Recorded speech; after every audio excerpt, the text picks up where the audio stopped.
Mi cuñada puso en peligro la vida de su hija por su obsesión. No se trata de mí, sino de mi cuñada. Soy neurodivergente, así que lo siento si hablo de un tema sensible de manera poco educada. Intento hacerlo lo mejor posible para no ofender a nadie. Tampoco tengo hijos y tengo 19 años, así que probablemente no sé de lo que estoy hablando. Pero por favor, si alguien puede ayudarnos. El inglés no es mi lengua materna. Lo siento. Mi cuñada, Julia, dio a luz hace 2 meses y 3 días a una niña pequeña de 2,85 kilogramos llamada Amanda. Vivimos en Europa, en un país que impulsa la lactancia materna a toda costa. Así que Julia estaba muy decidida a amamantar. La bebé perdió mucho peso en la primera semana, no recuerdo cuánto exactamente, y fue vista por varios médicos desde entonces. En su primer mes de vida, la bebé ganó peso hasta llegar a 3,2 kilogramos. Mi mamá le preguntó a Julia varias veces si no podía darle fórmula porque la bebé lloraba constantemente y mostraba señales de hambre. Mi mamá nos amamantó a todos nosotros, 5 hijos, y apoya mucho la lactancia materna. Solo estaba muy preocupada por la pequeña Amanda. Pero Julie seguía negándose, diciendo que solo su leche cuenta y que no va a envenenar a su hija con fórmula. En su revisión mensual, los médicos dijeron que Amanda se estaba muriendo de hambre y que necesitaba comer. Y entonces mi cuñada empezó a ir a varias asesoras de lactancia. Le dijeron que sacara leche con el sacaleches a todas horas, que complementara las tomas con leche extraída, etc. Pero se negó a darle un biberón a Amanda porque decía que si introducía el biberón, Amanda nunca volvería a prenderse al pecho.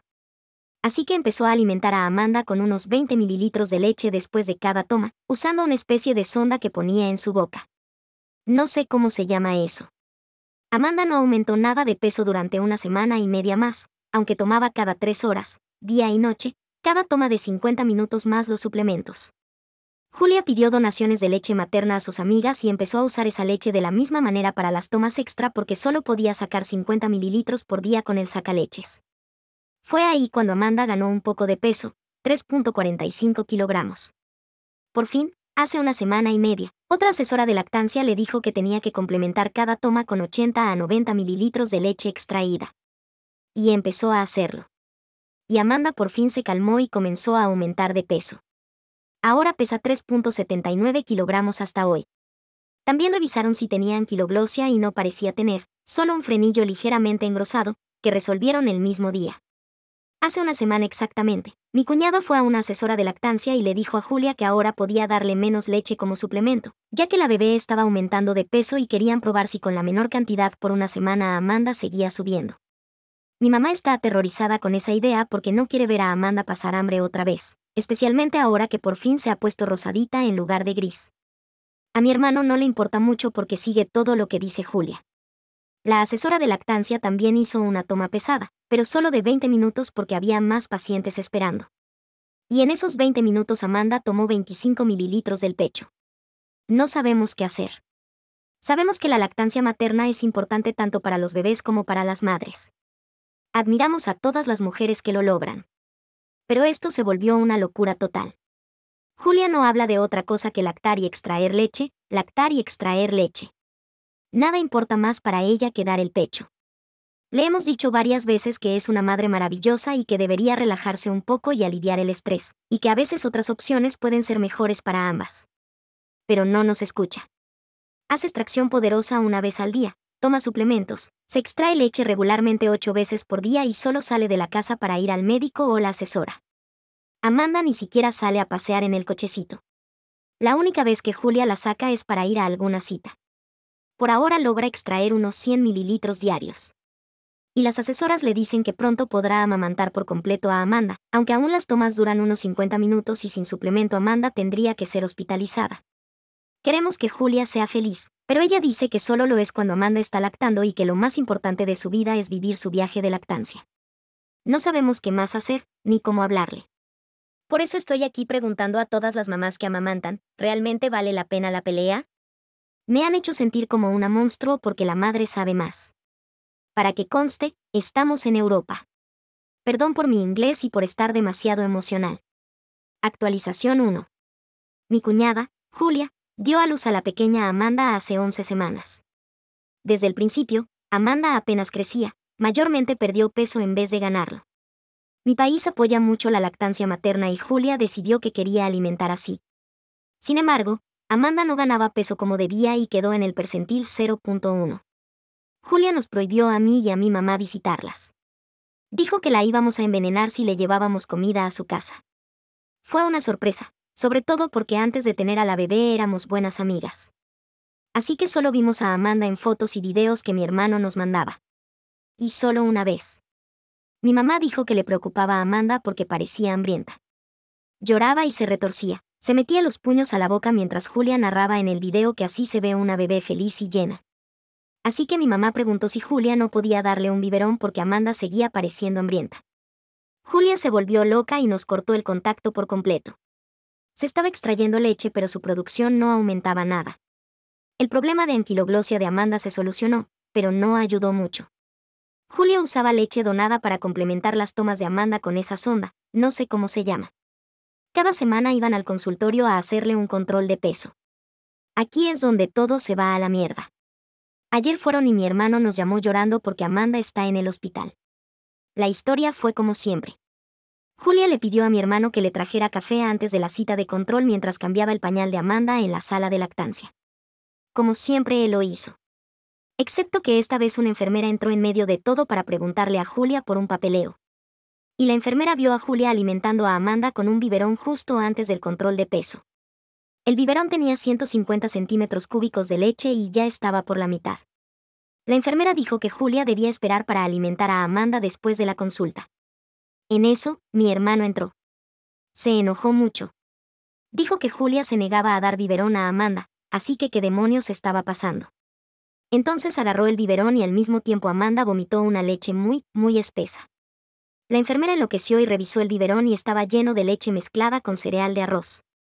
El doctor, que fue llamado para ver inmediatamente, ordenó llevar a Amanda al hospital para una revisión de emergencia. Especialmente después de ver que Julia perdió los estribos y empezó a lanzar cosas y gritar a todos que ella alimentaría a la bebé como quiera y cuando quiera. Fuimos al hospital para ver a mi hermano. Amanda ya tenía pruebas de sangre hechas y mostraron algunos problemas con riñones, hígado, vitaminas y hierro. Los doctores dijeron que llevaba mucho tiempo pasando hambre y preguntaron por qué nadie de la familia reaccionó. Les contamos la historia de Julia diciendo que la íbamos a envenenar. Así que los doctores mandaron a Julia a una evaluación psicológica por depresión postparto. Pero resultó que lo estaba fingiendo. Admitió al doctor que tenía mucho miedo de que alguien le quitara la bebé. Que una amiga le dijo que si fingía depresión postparto, la dejaríamos en paz y tendría tranquilidad durante su viaje de lactancia. Los doctores le dijeron que lo que hizo no está bien y que estaba llenando a la bebé con leche y cereal antes del control de peso para fingir que había crecido, y que lo mejor era que Amanda tomara biberón con fórmula porque estaba en juego la vida y la supervivencia de la niña. Ya que ahora tiene fallo de medro y está en peligro su vida y su salud. Julia se puso muy furiosa. Gritó que o le daría el pecho a Amanda o no la alimentaría jamás, que eso es solo su decisión porque es su hija y de nadie más. Entonces los doctores le dijeron a Julia que o aceptaba otra evaluación psicológica o llamaban a la policía. Julia aceptó la evaluación y la internaron por una semana. Mi hermano trabaja 14 horas al día porque no tienen dinero y después de la boda Julia decidió que quería ser esposa tradicional y él debía mantener la casa. Así que mi hermano decía que lo que sea que haga Julia debe estar bien. Pero después de ver lo que estaba pasando, se enojó muchísimo. Dijo que Julia mató de hambre a Amanda a propósito para su propia satisfacción enferma aunque él estaba trabajando duro para poder comprarle fórmulas si hacía falta. Dijo que quiere el divorcio y la custodia total de Amanda. No sabemos si la conseguirá porque es raro que un papá se quede con una hija. También los doctores están enojados con él porque no se dio cuenta de lo que hacía Julia.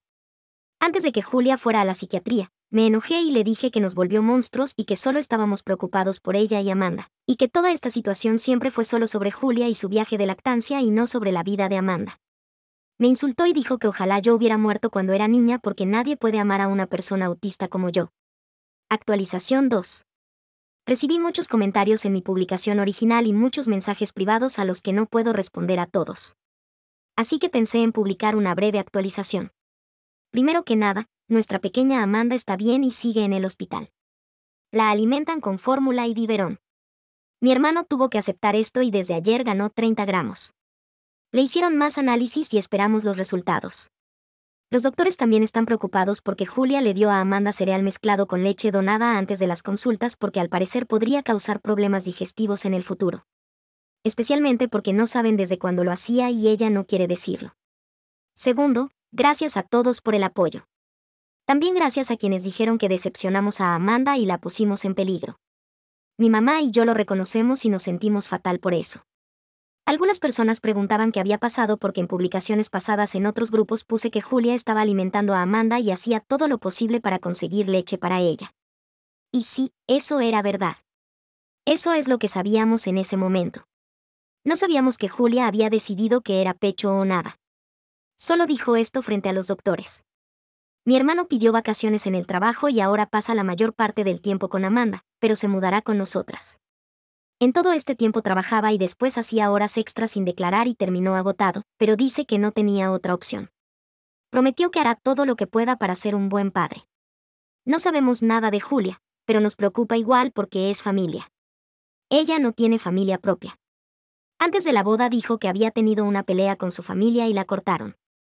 Así que está sola en el mundo y nos daba mucha pena.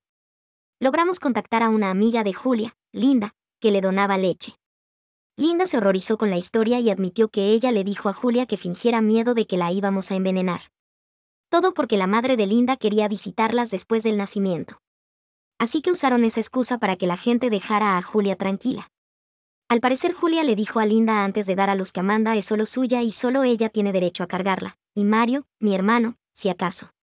Y yo no entiendo esto porque mi mamá nunca pidió cargar a Amanda en el hospital. Hace 2 días fue la primera vez que la vimos en persona. Linda también contó que presentó a Julia en la Liga de la Leche y ahí le contaron todas las cosas malas sobre la fórmula y el biberón. También, resulta que nunca quiso vacunar a Amanda pero mi hermano la obligó. Linda dijo que le recomendó a Julia a unas asesoras de lactancia que aparentemente no eran profesionales sino mujeres con cuentas de Instagram que decían saber mucho de lactancia. Esto es todo por ahora.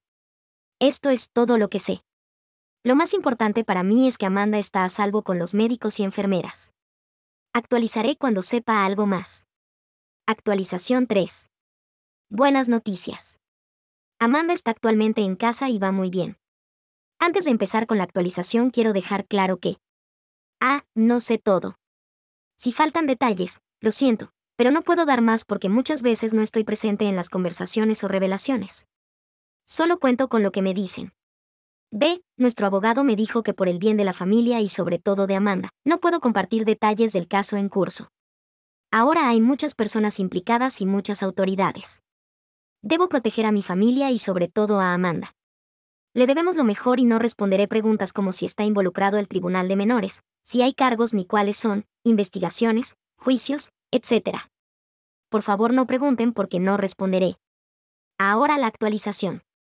Amanda está fuera del hospital y actualmente en nuestra casa familiar. Tendremos visitas diarias de enfermeras que revisarán a Amanda y a nosotros, y verificarán que esté creciendo bien y que le demos buen cuidado.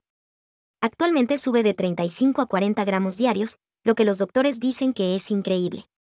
Además, ya está rosada, no gris, y muestra interés por todo. Me daba miedo cargarla porque nunca he cargado un bebé, pero mi mamá me mostró y Amanda me sonrió y jugaba con mi trenza. Mi hermana mayor vino a vivir con nosotros por ahora y ayudarnos a que todos podamos dormir bien y tengamos cuidadores presentes. Amanda come cada 3 horas, día y noche, de un biberón. Recibe fórmula de alto contenido calórico y parece estar bien. Mañana tendrá otro análisis de sangre y esperamos lo mejor. Les pedimos a los doctores, hace unos días, que le pidieran a Julia leche materna, si quiere colaborar. Pero Julia no accedió. Los doctores nos dijeron que ella dijo otra vez que o ella alimenta a Amanda de su pecho o no lo hará nunca. Así que será solo fórmula. Por lo que sé, Julia probablemente sigue en la clínica psiquiátrica y no ha regresado a casa. No sabemos qué pasa porque canceló todos los permisos que le había dado a mi hermano para saber de su salud. Así que nadie puede decirnos nada ahora. Antes de quitar los permisos, uno de los doctores le dijo a mi hermano que tiene una personalidad narcisista fuerte. Pero creen que hay algo más que eso. Mario, mi hermano, reconoce sus errores.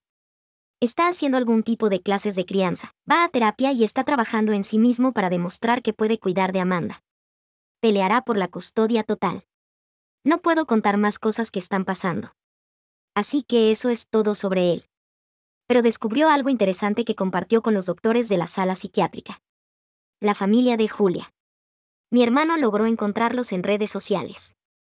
Y cuando les contó sobre Amanda y todo lo que pasó, los padres de Julia quisieron venir a visitarla de inmediato. Pero el papá de Julia tiene problemas de movilidad, así que invitaron a Mario a su casa para hablar. Esta es la historia según me contó Mario. Si faltan cosas, lo siento, pero es todo lo que sé. Creo que había más cosas, pero luego decidió hablar con mi mamá a puerta cerrada. Julia creció en una familia religiosa en un pueblo pequeño. Tiene un hermano menor, Sergio. Sus padres contaron que Sergio siempre fue un niño enfermizo. Siempre estaba enfermo, con enfermedades extrañas, fiebres repentinas y problemas de estómago que nadie más tenía. A veces tenía huesos rotos, como dedos o pies, y no podía explicar por qué o cómo le había pasado. Así que toda la familia debía cuidarlo. Y como no tenía niñera, Julia siempre iba con ellos al hospital cuando atendían a Sergio, sobre todo los fines de semana. Así que esto no es tan raro porque yo siempre me lastimaba con cosas tontas, así que lo entiendo. Pero luego dijeron que, cuando Sergio tenía 18, agarró sus cosas y se mudó a la ciudad. Solo contactó a su mamá de vez en cuando, solo para decir que estaba bien y que ya no enfermaba. Julia se molestó mucho cuando Sergio se fue. Y los padres contaron que Julia era muy unida a Sergio y siempre estaban juntos. Estaba furiosa. Después de eso, rompía platos y vasos. Incluso una vez hizo un agujero en la pared al lanzar una silla. Así que los padres le pidieron que se fuera de la casa. Se mudó y pronto conoció a mi hermano. Llevaban juntos menos de un año cuando se casaron. Porque ella decía que era súper religiosa y no podía esperar. Ahora, el asunto es que Julia es súper bonita. Y mi hermano, bueno, es mi hermano. Así que estaba muy colado por ella y quería estar con ella. Sobre todo porque ella era educada y él trabajaba en cosas sencillas. Siempre la admiraba por su inteligencia.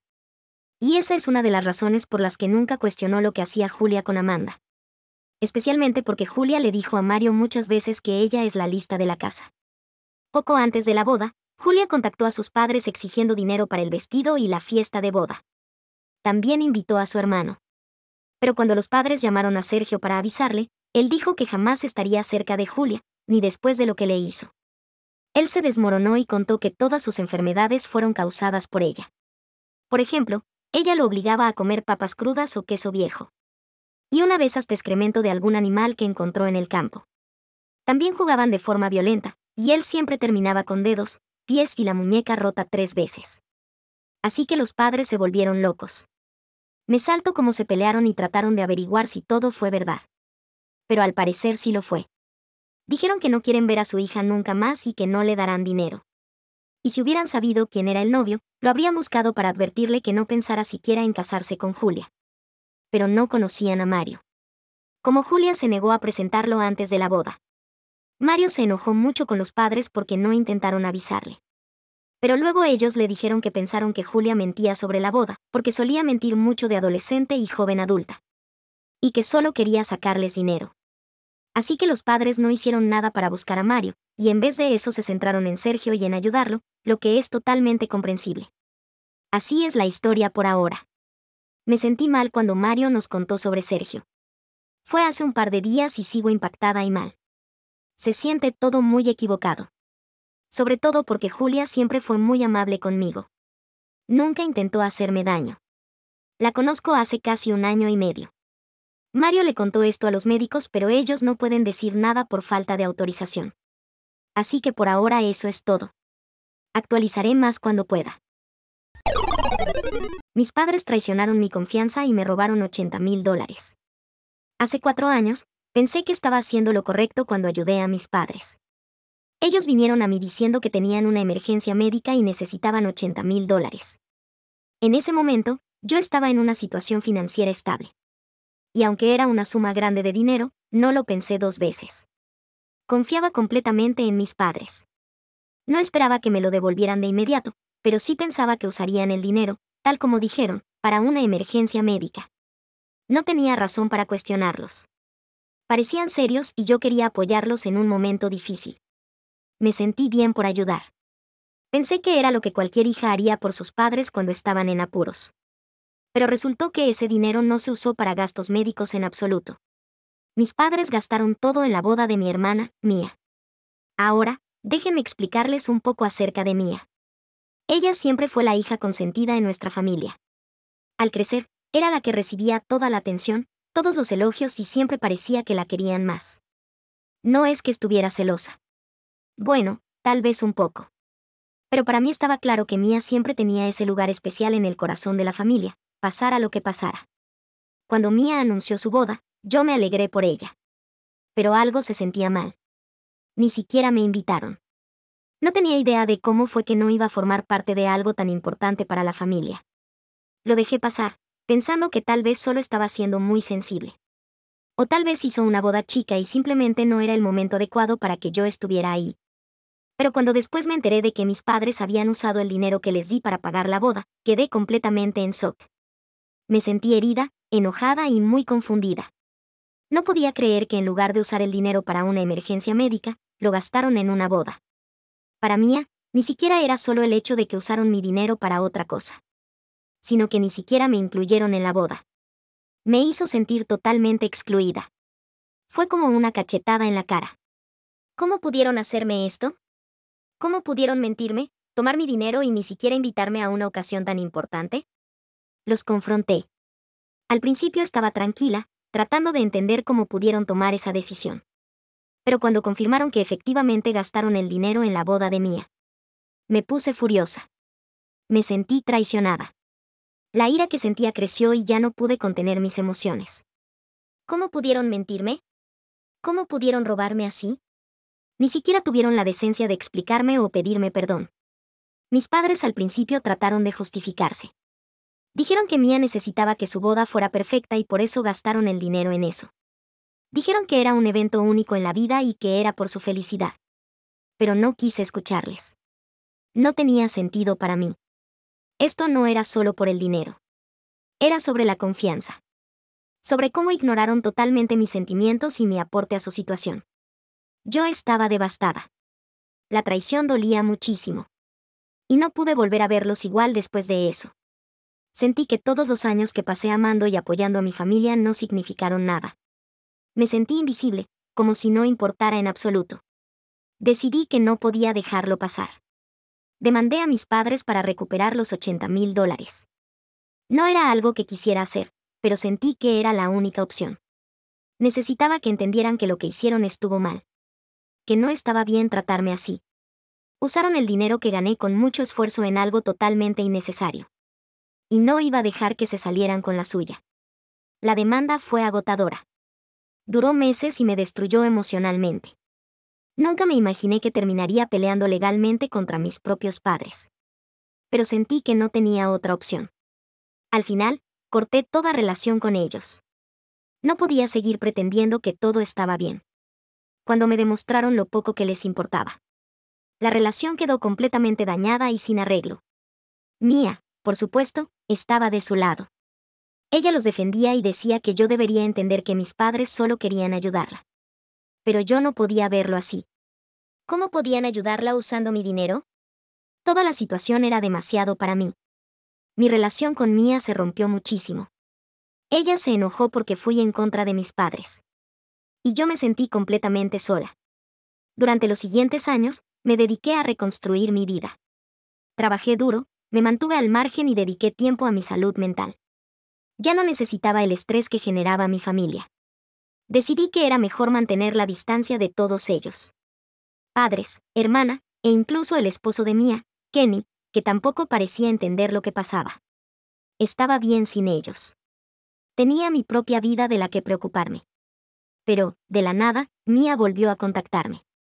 Han pasado 4 años desde todo eso, y pensé que por fin estaba en paz con mi decisión de cortar lazos. Pensé que por fin estaba avanzando. Pero la llamada de Mía me sacudió.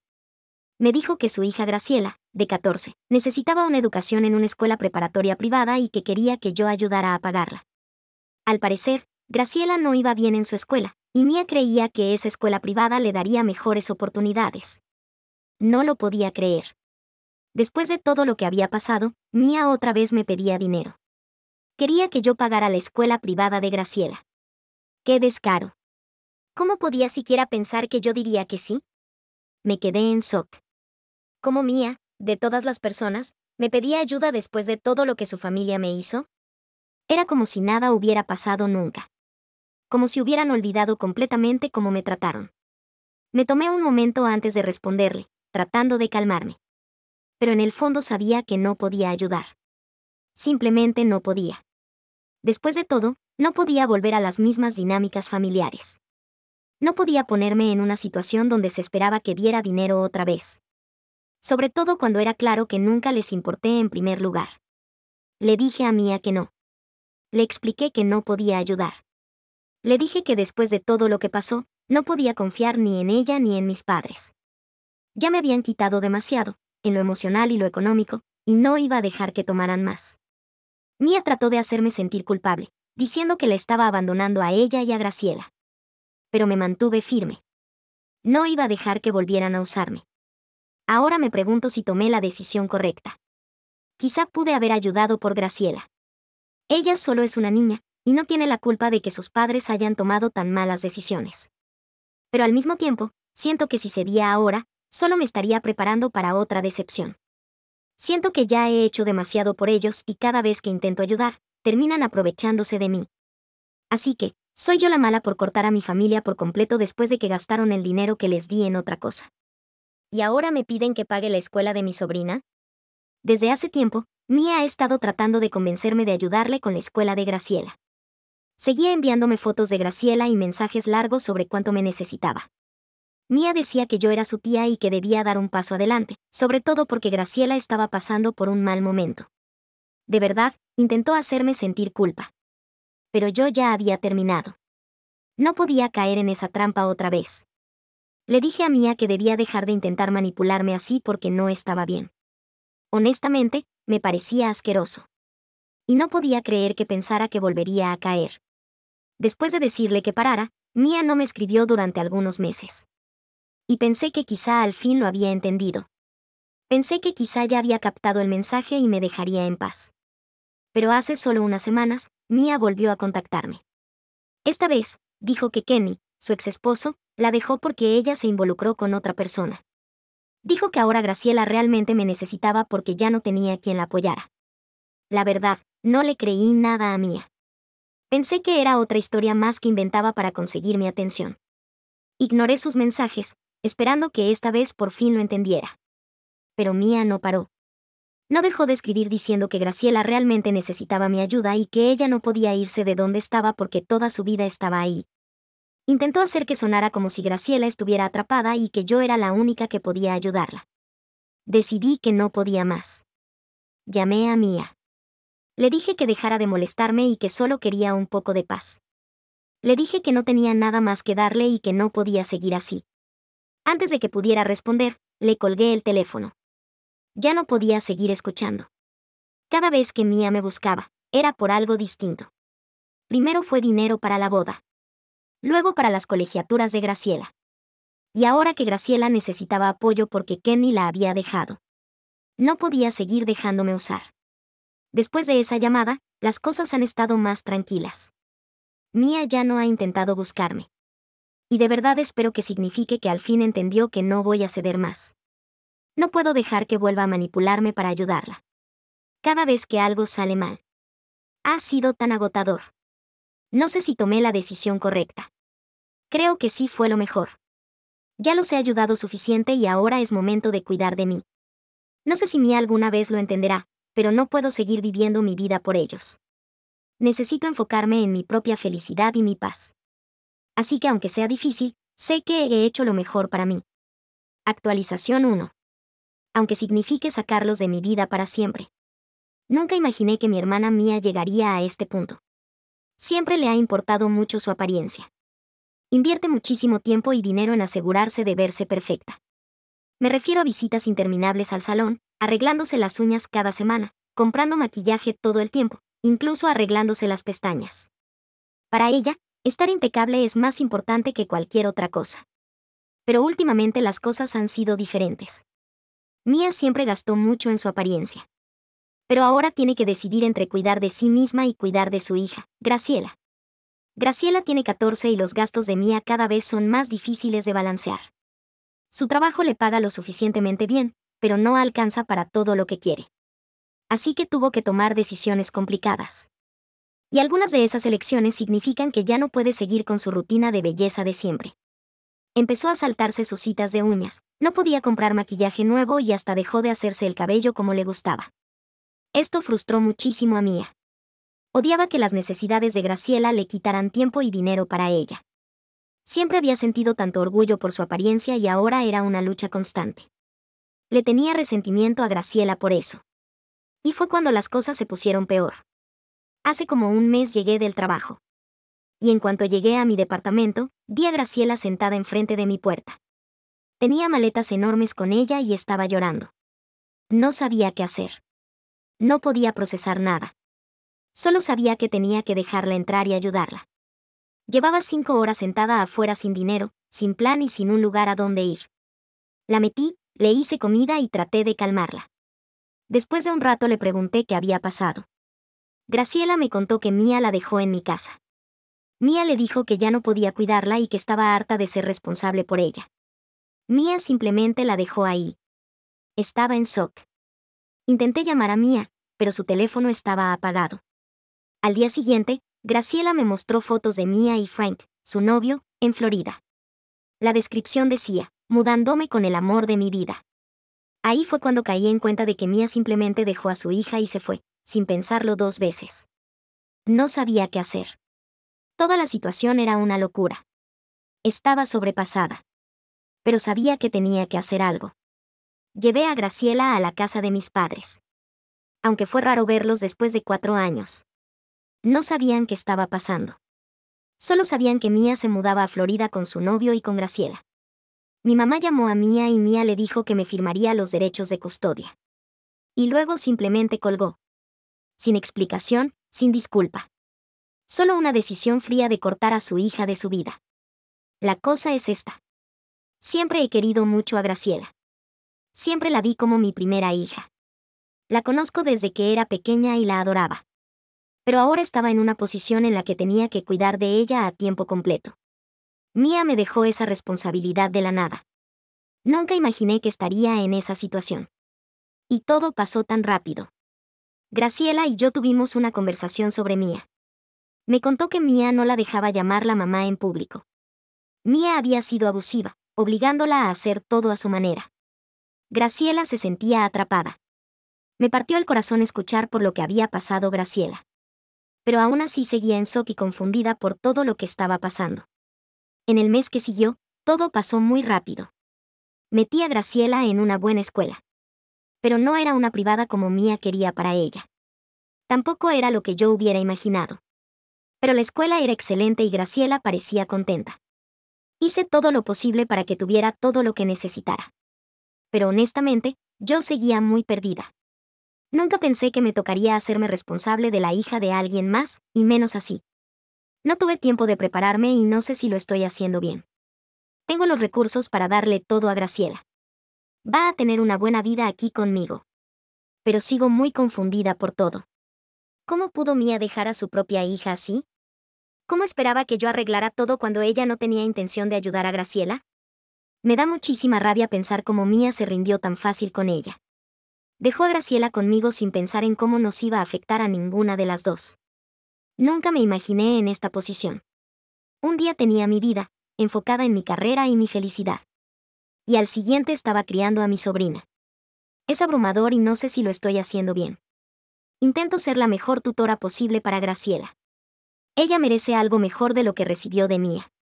Y voy a hacer todo por hacerla sentir querida y apoyada. Pero todo esto es tan nuevo y solo intento resolverlo conforme pasa el tiempo. Así están las cosas ahora. Ha pasado un mes y sigo adaptándome a esta nueva vida. Tengo suficiente para que Graciela tenga lo que necesita y un buen futuro. Pero sigue siendo mucho que procesar. Jamás pensé que estaría en esta situación y todavía no sé cómo manejarlo todo. Pero igual estoy confundida y perdida. Yo no elegí esto, lo eligió Mia. Ella tomó sus decisiones y ahora yo estoy recogiendo los pedazos. No sé si estoy haciendo lo correcto o si he tomado la mejor decisión. Actualización 2. Han pasado 6 meses desde que Graciela vino a vivir conmigo. Muchas cosas han cambiado desde entonces. Graciela está bien ahora. Ya se adaptó a su nueva vida y se nota que está mucho más feliz. Ya hizo nuevas amistades en la escuela y va muy bien en sus calificaciones. De verdad me da paz verla empezar a encontrarse otra vez. Hace unas semanas, nos sentamos a platicar sobre cómo se sentía. Al principio tenía nervios porque no sabía qué me podría decir. Pero sabía que era importante preguntarle. No quería forzarla a hablar, pero sí que se sintiera segura para compartir sus sentimientos. Al principio fue un poco incómodo, pero luego Graciela empezó a hablar más abiertamente. Me dijo que estaba feliz de estar lejos de su mamá, Mía. Escuchar esto me pegó más fuerte de lo que pensaba. Sabía que Mía no era la mejor madre, pero cuando oí a Graciela decir que se alegraba de estar lejos de ella, entendí lo mal que habían estado las cosas. Después Graciela me contó más de cómo la trataba Mía. Dijo que Mía había sido muy abusiva emocionalmente con ella durante años. Años. Mía no solo era negligente. Le decía cosas muy hirientes a Graciela. Constantemente la menospreciaba, haciéndola sentir que no era suficiente. Si Graciela no hacía las cosas como Mía quería, ella se enojaba y la hacía sentir culpable. Aunque no fuera culpa de Graciela. Graciela dijo que Mía no le permitía tener sus propios pensamientos u opiniones. Todo tenía que hacerse a la manera de Mía, o ella se enojaba. Mía ignoraba a Graciela cuando más la necesitaba. Graciela sentía que Mía se preocupaba más por ella misma que por ser madre. Lo peor fue cuando Graciela me contó que Mía le hacía sentir que era una carga. Mía le decía cosas como que Graciela fue un error y que la estaba deteniendo en la vida. Escuchar todo esto me conmocionó y me enojó mucho. ¿Cómo puede una madre decirle esas cosas a su hija? Me rompió el corazón saber por todo lo que Graciela había pasado. Graciela también dijo que Mía no quería que nadie supiera de sus problemas. No permitía que Graciela le dijera mamá en público porque no quería que la gente viera lo mal que realmente estaban. Me dieron náuseas al pensar que a Mía le importaba más aparentar que ser una buena madre para Graciela. La verdad me puse muy triste después de escuchar todo eso. No tenía idea de lo mal que había estado la situación. Sabía que Mía no era perfecta, pero nunca supe que era tan grave. Escuchar la historia de Graciela me hizo darme cuenta de cuánta pena había estado cargando todos estos años. Pero aunque fue muy triste, también fue bueno que Graciela pudiera abrirse conmigo. Estoy haciendo todo lo posible para que se sienta querida y segura aquí. Intento ayudarla a sanar y que sienta que puede confiar en mí. En estos 6 meses he notado un cambio grandísimo en Graciela. Tiene más confianza y está empezando a disfrutar la vida otra vez. Todavía está procesando todo lo que pasó, pero veo el avance. Estoy muy orgullosa de ella por tener la fuerza de seguir adelante aún después de todo lo vivido. Sigo tratando de aprender cómo ser la mejor tutora para ella. Ha sido difícil y he tenido que aprender mucho, pero ha valido la pena. Gracias por todo el apoyo. Ha sido una experiencia muy loca, pero lo estamos superando juntas. Actualización 3. Hace un tiempo que no actualizaba, pero han pasado algunas cosas recientemente que siento que necesito compartir. Hace solo unos días, Mía me llamó de la nada. No lo esperaba y para ser honesta no tenía ganas de hablar con ella. Dijo que preguntaba por Graciela, lo cual de verdad me molestó. Después de todo lo que pasó, no entiendo cómo puede pensar que está bien buscarme como si nada hubiera pasado. No tengo paciencia para sus juegos. Le pregunté por qué siquiera se tomaba el trabajo de llamarme, como si de verdad le importara a Graciela. Ella alegó que obviamente le importaba a su hija. No lo podía creer. Para mí estaba clarísimo que nunca le importó de verdad a Graciela como una madre debería. Le recordé que ya no tenía ningún derecho sobre Graciela. La que se encarga ahora de Graciela soy yo y ella debería dejar de fingir. Que dejara de actuar como si todavía tuviera un lugar en su vida. Le dije que no volviera a llamarme. Por supuesto, Mía no lo tomó bien. Me dijo que yo no podía impedir que contactara a su hija. Yo ya estaba harta de sus excusas. Le dije a Mía que Graciela no quería volver a saber nada de ella. Que ya no era su hija y Mía debería concentrarse en su vida con su nuevo novio. Que dejara de actuar como si fuera una madre preocupada porque nunca lo fue. Terminé la llamada y la bloqueé. No iba a dejar que me volviera a manipular. Ya había hecho suficiente daño y no iba a permitir que trastornara más la vida de Graciela. Me sentí bien de al fin terminar con eso. Esa noche en la cena, Graciela me dijo algo que me sorprendió, pero a la vez no tanto. Me dijo que Mía también había estado buscándola a ella. Le pregunté cómo se sentía con eso y ella me dijo que le dijo a Mía exactamente cómo se sentía. Graciela contó que le dijo a Mía que era la peor madre que podía haber tenido, y que la había maltratado. Graciela dijo que no quería volver a saber nada de ella. Graciela dijo que Mía le preguntó si yo le estaba haciendo decir esas cosas. Graciela le contestó que yo no era como ella, que yo no le hacía decir nada y que ella pensaba por sí misma. Me dio alivio escuchar a Graciela defenderse así. Me hizo sentir orgullosa. Graciela también mencionó que Mía le había dicho que yo seguramente le decía esas mismas cosas. Pero Graciela le aseguró que no era cierto. Le dijo a Mía que estaba agradecida conmigo por defenderla. Después de eso, Mía ya no buscó más a Graciela. No sé si finalmente entendió que Graciela no iba a dejarse manipular o si le dio pena intentar otra vez. En todo caso, se sintió como una pequeña victoria. En cuanto a mis padres, sigo sin hablarles. Ellos saben que Graciela vive conmigo y ella todavía se mantiene en contacto con ellos. Graciela los ve seguido y dice que están bien. Yo no me involucro para nada con ellos. Les he dejado claro que ya no quiero nada que ver con el drama de Mía y no quiero ninguna parte en eso. Ya han hecho suficiente daño y no necesito que sigan complicando mi vida. Graciela y yo estamos bien ahora. Se está acostumbrando a su nueva vida conmigo y yo hago todo lo posible por estar ahí para ella. Es mucho más fuerte de lo que jamás imaginé. Sé que lo que Mía le hizo fue terrible, pero estoy orgullosa de cómo Graciela está manejando todo. Está empezando a confiar de nuevo y mejora cada día. Veo que se vuelve más segura y más feliz, y es lo único que de verdad puedo pedir. También estoy en contacto con un abogado para la tutoría, pero estoy manteniendo todo lo legal en orden para evitar cualquier conflicto. Ha sido muy difícil lidiar con todo lo que pasó con Mía, y todavía estoy enojada por lo que hizo. Pero trato de no dejar que esa rabia dañe mi relación con Graciela. Mi prioridad es que Graciela se sienta segura y querida. Ella merece tener una infancia normal, y haré todo lo posible por dársela. No sé qué pasará con Mía. Una parte de mí espera que se dé cuenta del daño que ha hecho y haga algo por cambiar, pero no tengo muchas esperanzas. La verdad, ya no me importa. Graciela no la necesita, y no voy a dejar que Mía vuelva a trastornar nuestras vidas. Las cosas no son perfectas y yo sigo aprendiendo sobre la crianza, pero Graciela y yo estamos saliendo adelante juntas. Hago todo lo que puedo para ser la mejor tutora posible para ella. Quiero darle la vida que merece, y no dejaré que nadie impida eso. Mi familia me desechó solo por apoyar a mi cuñada engañada, y no a mi hermano. Siempre supe que mi madre tenía un punto ciego cuando se trataba de mi hermano. Rodrigo, de 30, no podía hacer nada malo. A sus ojos, él era el hijo de oro. A quien más consentía. Mientras que siempre se esperaba de mí que fuera comprensiva con sus defectos. Si fallaba una clase, era porque el maestro le tenía mala voluntad. Si perdía un trabajo, era porque su jefe le tenía celos. Y si engañaba a su esposa, bueno, según mamá, los hombres tienen necesidades y no era tan grave. Aprendí a escoger mis batallas con ellos. Pero esta vez no podía dejarlo pasar. Rodrigo estuvo casado con mi cuñada, Valesca, de 26, por 5 años. Ella era una persona maravillosa. Amable, paciente y mucho más indulgente de lo que debía. Le dio a Rodrigo más oportunidades de las que merecía. Y él las desperdició todas.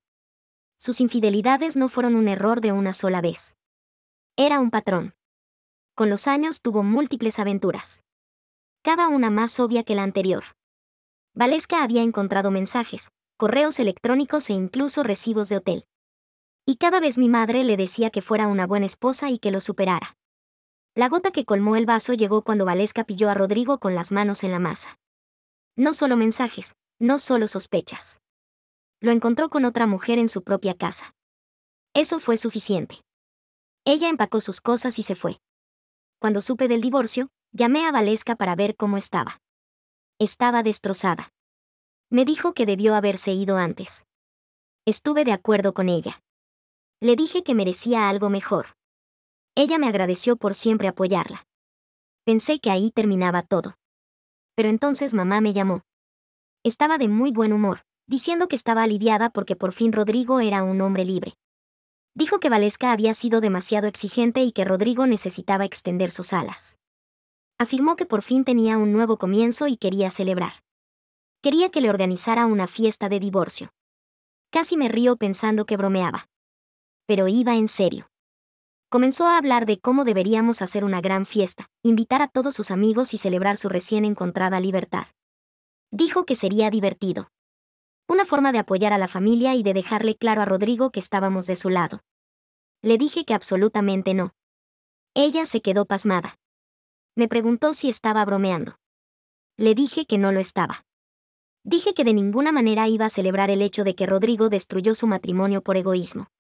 Le recordé que Valesca había sido nada más que buena con nuestra familia, que había aguantado mucho, y que no iba a fingir que Rodrigo era la víctima aquí. El tono de mamá cambió al instante. Me acusó de traicionar a mi propia sangre.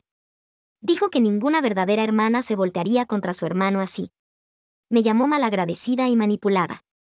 Me preguntó si siquiera pertenecía a la familia, si de verdad era su hija, porque ninguna hija de ella se pondría del lado de una extraña por sobre su propio hermano. Le dije que el ADN no significaba nada para mí. Ese fue el momento en que me desheredó.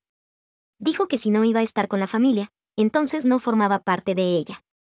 Me dijo que no me molestara en volver y que si amaba tanto a Valesca, entonces fuera su hermana mejor. Le dije que quizás lo haría.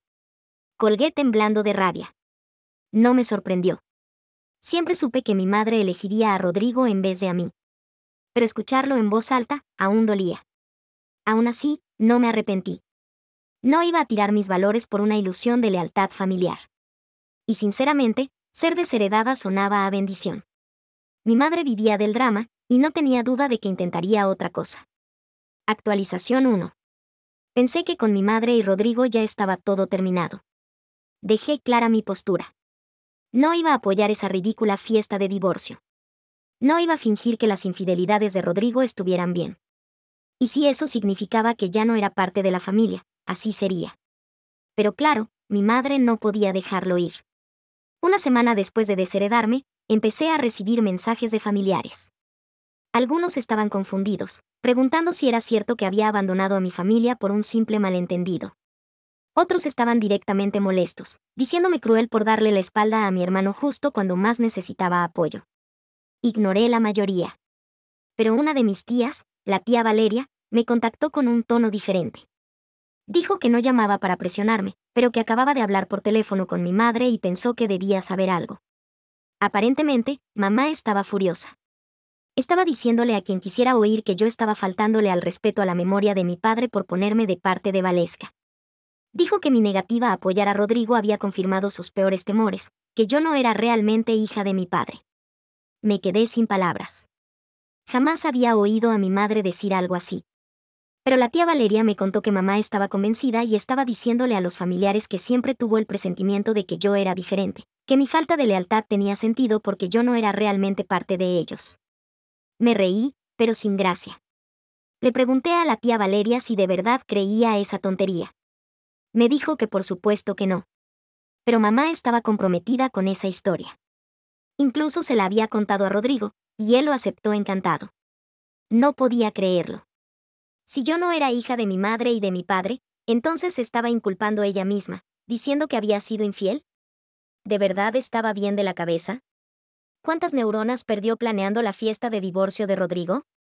En toda mi vida mi madre jamás había dudado de que yo fuera su hija. Pero ahora, solo porque no estuve de acuerdo, se estaba inculpando ella misma. Le agradecí a la tía Valeria por contármelo y colgué. Ni una hora después, mi madre me llamó. Estuve a punto de dejar pasar la llamada. Contesté, preparándome. No perdió el tiempo. Dijo que había estado pensando y que necesitaba saber la verdad. Dijo que si no tenía nada que esconder, no me molestaría hacerme una prueba de ADN. Le pregunté si hablaba en serio. Dijo que completamente en serio. Afirmó que solo quería claridad, que tenía derecho a saber la verdad. Le dije que no iba a seguirle el juego a sus delirios. No le gustó eso. Comenzó a despotricar, diciendo que ahora todo tenía sentido, que siempre supo que algo no encajaba. Dijo que toda mi personalidad era prueba de que yo no era parte de la familia. La interrumpí. Le dije que si quería vivir en su mundo de fantasía, podía hacerlo. Pero que yo no iba a jugar. Dijo que estaba evitando la verdad y que, en el fondo, yo también lo sabía. Le dije que no iba a perder mi tiempo con esa conversación. Luego colgué y la bloqueé. Estaba furiosa. No era suficiente con desheredarme. Ahora intentaba humillarme, convertirme en una extraña. Respiré hondo, recordándome que su opinión no importaba. Pero justo cuando creí que no podía ir peor, cayó la verdadera bomba. Me llamó Valeska. Sonaba alterada, preguntándome si había leído los mensajes en el grupo. Le dije que no. Había estado demasiado ocupada lidiando con las tonterías de mi madre. Me dijo que necesitaba revisar. Así lo hice. Y ahí estaba. Rodrigo no solo era infiel, estaba en graves problemas legales. Leí los mensajes sin poder creerlo. Aparentemente una de las mujeres con las que salía no era solo una amante cualquiera. Ella estaba involucrada en un gran caso de fraude financiero y, por su relación, Rodrigo también quedó involucrado.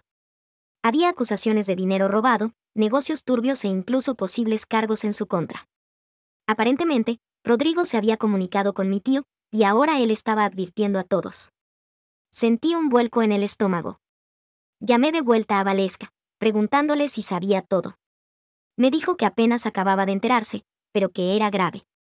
Dijo que agradecía haberse ido cuando lo hizo, porque de haber seguido con Rodrigo, podría haber terminado tan enredada como él. Le dije que lamentaba que alguna vez estuviera atada a él. Ella también. Entonces titubeó antes de contarme lo que realmente me hizo hervir la sangre. Mi madre sabía. Lo sabía desde hacía semanas. Estaba plenamente consciente de que Rodrigo no solo se enfrentaba a un divorcio. Potencialmente enfrentaba serias consecuencias legales. Y aún así, tuvo el descaro de intentar hacerle una fiesta. No se trataba de celebrar su libertad. Era para encubrir la verdad. Quería distraer de lo que realmente pasaba. Pensaba que, si giraba la historia lo suficiente, podría hacer que la gente creyera que Rodrigo era solo un chico superando un mal matrimonio, en vez de alguien que de verdad estaba en graves problemas legales. Sentí náuseas. Se puso a desheredarme y a difundir rumores sobre mi ADN, todo mientras sabía que Rodrigo estaba en medio de un escándalo. Si mi padre estuviera vivo, estaría tan avergonzado. Haría cualquier cosa para proteger a Rodrigo. Me hace preguntarme si también fue infiel durante su matrimonio con mi padre. Valeska suspiró, diciendo que parte de ella ni siquiera se sorprendía. Pasó años viendo a mi madre justificar el comportamiento de Rodrigo, buscar excusas para todo. Le dije que yo tampoco me sorprendía. Pero lo que realmente me molestaba era que ahora que Rodrigo tenía problemas serios, mi madre estaba retrocediendo. Ya no presumía del nuevo comienzo de Rodrigo. Ahora estaba desesperada por adelantarse a lo que venía. Y yo me iba a mantener muy alejada. Actualización 2. Llegué al límite. Quise alejarme, pero estaba enojada. Después de todo, ser desheredada, ser acusada de no ser hija de mi padre, y ahora enterarme de que mamá sabía que Rodrigo estaba hasta el cuello de problemas legales, no iba a dejarla salir impune. La llamé. Respondió al segundo timbrazo, con la voz llena de fastidio, como si yo causara problemas. Me preguntó si por fin estaba lista para disculparme por mi comportamiento. No perdí el tiempo. Le dije que quería una respuesta clara. ¿Le fue infiel a mi padre? La línea quedó en silencio. Luego resopló, como ofendida por solo preguntarle eso.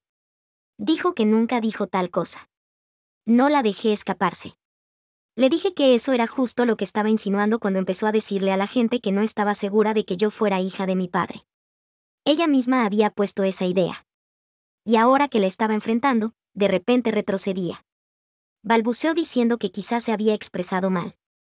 Le dije que dejara de mentir. Le pregunté directamente, ¿le fue o no le fue infiel a papá? Entró en pánico. Después de una larga pausa, soltó la excusa más patética que he escuchado en mi vida. Dijo que quizá me cambiaron al nacer. Juro que casi me ahogo de la risa. Le dije que no podía creer hasta dónde estaba dispuesta a llegar por defender a Rodrigo. Estaba tan desesperada por protegerlo, por cubrir su comportamiento asqueroso, que prefería intentar reescribir toda mi existencia antes que admitir que se equivocaba. Intentó retractarse, diciendo que no lo decía así. La interrumpí. Le pregunté si no le daba vergüenza. ¿De verdad no se daba cuenta de lo patética que sonaba? ¿De verdad creía que hacerse quedar como una esposa infiel era mejor que admitir que se equivocaba sobre Rodrigo? Tartamudeó, diciendo que estaba exagerando las cosas. Le dije que yo no era la que lo exageraba. Era ella. La que había desheredado a su propia hija por un hombre en problemas legales. La que convirtió esto en todo un escándalo solo porque me negué a entretener el circo de Rodrigo. Intentó devolvérmela, diciendo que yo era vengativa, que me encantaba verla sufrir. Le dije que eso no era cierto, pero que pensaba que merecía sentirse avergonzada porque, por primera vez, sentía justo lo que Valesca sintió al descubrir la traición de Rodrigo. Le dije que ahora todo tenía sentido. Nunca sintió remordimiento por Valesca porque Rodrigo era igual que ella. Guardó silencio. Pude sentir su vergüenza por el teléfono. Entonces solté la última bomba. Le dije que si tanto le preocupaba mi paternidad, tal vez debería hacerle la prueba a Rodrigo, porque yo por lo menos tengo los ojos verdes de papá. Juro que nunca la había escuchado sonar tan horrorizada en mi vida. Empezó a balbucear, diciendo que me había pasado, que no tenía derecho a decir algo así. Le dije que sí tenía derecho. Ella fue quien empezó todo esto. Tan segura estaba al acusarme de no ser hija de papá, y ahora que se revertía la situación, no podía con ello. Estaba furiosa. Pero podía notar que también estaba en pánico, porque la verdad era que ella misma acababa de dejar todo al descubierto. Le dije que ya estaba harta de sus juegos. Eligió a Rodrigo en vez de a mí. Bien, pero no iba a arrastrarme con ellos. Colgué antes de que pudiera decir otra palabra. Si algo no soportaba a mi madre, era que la humillaran públicamente. Y yo acababa de hacerlo pedazos. Así que hice lo que debía haber hecho desde el principio. Publiqué toda la conversación grabada en el mismo grupo familiar donde ella una vez me desheredó con felicidad. Se podía escuchar cada palabra. Su excusa patética sobre haberme cambiado al nacer, su desesperación por defender a Rodrigo a costa de su dignidad. Y el silencio absoluto cuando le dije que tal vez la prueba debería ser para Rodrigo. No puse ningún comentario. No lo necesitaba. En minutos mi teléfono no dejaba de sonar con notificaciones. Mi madre debió verlo enseguida porque me llamó de nuevo, no una sino 7 veces. Ignoré todas y cada una. Luego empezó a escribir mensajes, diciéndome que me había pasado, que era cruel al humillarla así, que eso era asunto privado de familia y que no tenía derecho a exponerlo. La dejé desahogarse porque sabía exactamente lo que pasaba. Estaba en pánico. Pensaba que podía controlar la historia, manipular a la gente para que creyeran que yo era la mala. Pero ahora todos habían escuchado la verdad de su propia boca. Ya no tenía excusas. Y como era de esperarse, las respuestas de la familia empezaron a llegar. La tía Valeria fue la primera en comentar. Dijo que estaba asqueada más allá de toda creencia. Dijo que sabía que mi madre siempre había tenido favoritos con Rodrigo. Pero esto era otro nivel de delirio. El tío Roberto dijo que le daba vergüenza incluso ser familiar de ella. Mi abuela, la única persona que mi madre de verdad temía, mandó un mensaje de voz que me heló la sangre. Dijo que no quería oír nunca más a mi madre pronunciar el nombre de mi padre, que ella había escupido sobre su memoria con lo que hizo. Terminó el mensaje diciendo que estaba harta de ella. Mi madre perdió el control. Empezó a mandar audios, llorando, gritando, diciendo que nunca quiso decirlo así. Juró una y otra vez que no insinuaba que fue infiel, que solo decía tonterías porque estaba herida de que me pusiera del lado de Valesca, que solo era una madre intentando proteger a su hijo. Por fin decidí responder. Le dije que no estaba protegiendo a Rodrigo, lo estaba habilitando. Y ahora estaba sufriendo las consecuencias de quedarse al lado de un hombre que estaba por arruinarle la vida, porque no tenía ni idea de lo que venía después. Actualización 4. 2 meses después. Pasaron 2 meses. 2 meses de silencio. 2 meses de por fin sentirme libre de todo el drama, toxicidad y manipulación. Había bloqueado a mi madre en todas partes. Ella tomó su decisión. Eligió a Rodrigo. Eligió defenderlo, encubrirlo y hasta humillarme para protegerlo. Me desheredó solo porque apoyé a Valesca en vez de organizar una asquerosa fiesta de divorcio para un hombre que arruinó su propio matrimonio. Y después de todo lo que dijo y todo lo que hizo, me negué a que volviera a mi vida como si nada hubiera pasado. Pero, un día cualquiera, sonó mi teléfono desde un número desconocido. Al principio pensé que era spam. Casi lo ignoro. Lo leí rápido, y ahí estaba. Un mensaje: hola, querida. ¿Cómo has estado? Ha pasado mucho tiempo. Te extraño. Me quedé mirando el mensaje. ¿Hablaba en serio? Actuando como si aún fuéramos cercanas, como si no me hubiera llamado un error. Como si no me hubiera tirado a la basura solo por proteger a su hijo dorado. No respondí, pero los mensajes seguían llegando. Preguntó si estaba bien, si estaba comiendo bien, si el trabajo iba bien, si había sabido de la familia, como tanteando el terreno, intentando volver sin reconocer lo que hizo. Borré los mensajes, bloqueé el número y seguí con mi vida. Pero 3 días después, recibí un correo. La línea del asunto me heló el estómago. De verdad te necesito ahora. Por favor. Lo abrí, esperando otro intento desesperado de charla superficial. Pero en cuanto empecé a leer, me di cuenta de que no se trataba de reconciliación. Era acerca de sobrevivir. Estaba en problemas. Problemas serios. Y ahora corría directo a la hija que desheredó. Resulta que había hecho mucho más que solo defender las infidelidades de Rodrigo. Llevaba años ayudándolo económicamente. Préstamos, inversiones falsas, negocios turbios. Lo apoyó en todo momento, convencida de que solo le faltaba un golpe de suerte para tener éxito. Ella sacó préstamos a su nombre para cubrir sus deudas, incluso refinanció la casa que mi padre le dejó. Apostó todo por Rodrigo, y ahora Rodrigo estaba siendo investigado. Y como había firmado en algunos de los tratos, también era legalmente responsable. Estaba siendo demandada. Las autoridades se acercaban, y de repente, la hija desheredada era su única esperanza. Su correo era extenso, confuso, desesperado. Me rogó que la ayudara, que la apoyara, que olvidara todo, porque al final del día, aún éramos familia. Juró que nunca pensó lo que dijo de que no era hija de ella ni de mi padre. Que solo estaba emocional, que lamentaba todo, que sabía que había cometido un error, que tenía miedo, que me necesitaba. Tuvo el descaro de decir que se lo debía porque seguía siendo mi madre. Que sin importar qué, yo debía querer protegerla, que debía arreglar esto. No pidió perdón. No asumió responsabilidad. Solo estaba desesperada. Respiré hondo y respondí. Tú tomaste tu elección. Ahora vívela. Entonces la bloqueé por última vez. Esperaba. Intentó contactarme a través de otras personas. Llamó a familiares, amigos, hasta parientes lejanos. Les contó su versión de los hechos. Que yo era fría, sin corazón, sin compasión. Que la estaba abandonando cuando más me necesitaba. Intentó hacerlos sentir culpables para convencerme de ayudarla, pero no funcionó. Porque todos sabían la verdad. Sabían lo que hizo. Habían visto cómo me trató. Habían escuchado lo que dijo. Y ahora, ya no le quedaba nadie. Por primera vez, estaba realmente sola. Y esa fue su elección. Eligió a Rodrigo por sobre mí. Eligió arrojarme al olvido. Y ahora podría sufrir con él también, porque ya terminé. Para siempre. Durante años, creí que, en el fondo, mi madre me quería. Que aunque favoreciera a Rodrigo, aunque me tratara como menos, nunca me cortaría completamente. Que alguna parte de ella siempre se preocuparía por mí. Me equivoqué. Me arrojó tan fácil, como si yo no importara. Todo por proteger a su hijo preciado. Ella misma quemó el puente. Y ahora rogaba para volver a pasarlo. Pero ya no quedaba puente. Ella lo destruyó. Y yo no pensaba reconstruirlo. Actualización 5. El divorcio de Valesca se finalizó, y esquivó una bala enorme. El divorcio de Valesca fue oficial. Se acabaron las audiencias, las peleas legales, los lazos con Rodrigo. Era libre. Y no solo libre emocionalmente.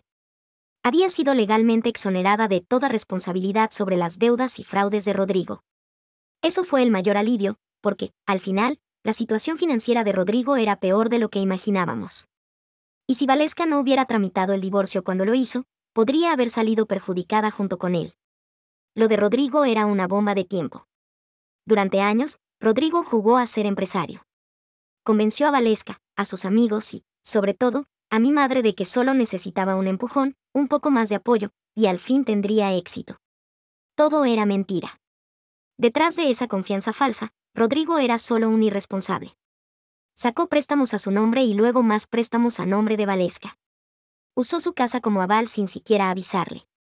Y lo peor, empezó a invertir en cosas que ni entendía.